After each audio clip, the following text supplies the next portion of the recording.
নমস্কার, vision plus নিউজে আপনাদের সকলকে স্বাগত। সকাল থেকেই ভোটের আপডেট নিয়ে আমরা আছি ফেসবুক এবং ইউটিউব চ্যানেলে আপনাদের আপডেট দিতে।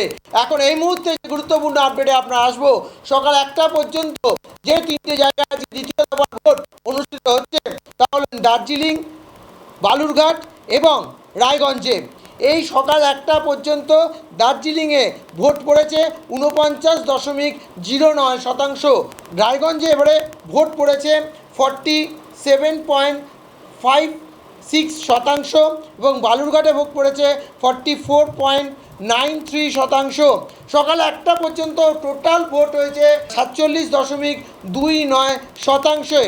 বালুরঘাটে আমরা আগেই জানি, কিন্তু বালুরঘাট এবারে কিন্তু দ্বিতীয় যে পর্ব চলছে সেই দ্বিতীয় পর্বে অত্যন্ত আলোকিত জায়গা ওই লোকসভা কেন্দ্র, যেই লোকসভা কেন্দ্র থেকে বিজেপির রাজ্য সভাপতি নিজে লড়াই করছেন এবং তৃণমূলের একটা হাই পাওয়ার ক্যান্ডিডেট ওখানে দিয়েছে যে একটা ভালো লড়াই হবে বালুরঘাটে। এবার বালুরঘাটের কিন্তু প্রপার বালুরঘাটে ভোটের পরিমাণ আপনাদের জানাবো। বালুরঘাটে 39টা কেন্দ্রের মধ্যে ভোট হচ্ছে 44.23%।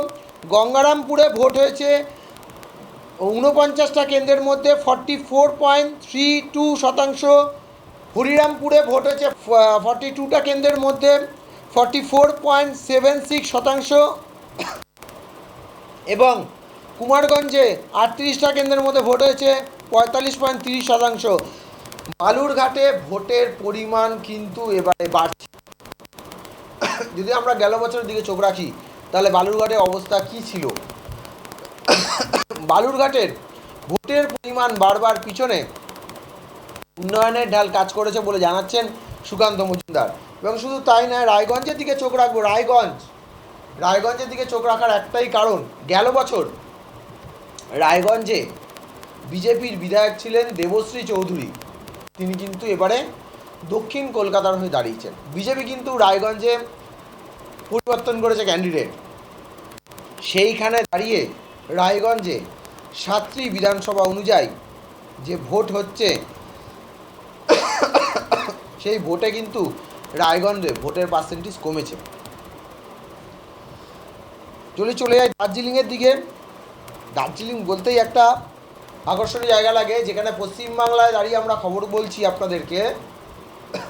পশ্চিমবাংলায় যেখানে 42-41 ডিগ্রি সেলসিয়াস, দার্জিলিংয়ে এখন 14 ডিগ্রি সেলসিয়াস, সেখানে ভোটের পোলিং পড়েছে 50.12%। চপড়া আর প্রপার দার্জিলিংয়ে ভোট পড়েছে 47%।